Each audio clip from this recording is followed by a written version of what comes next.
what we should go for, the computer based or the pen and paper based? Well, very good question, guys. Now, first answering the first thing, the TEF do not have a choice. You will have to take the computer based. It is actually now called as ETEF. Now for the TCF, some centers do give you choice whether you want to take the pen and paper or the computer based. Now I definitely prefer the computer based. The only logic behind is that first of all you get the result sooner.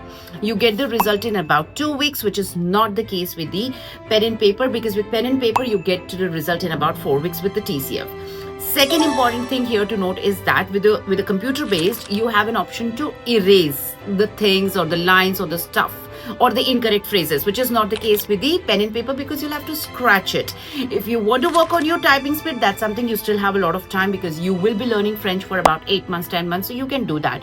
So go for the computer based. That is highly recommended. Follow for more.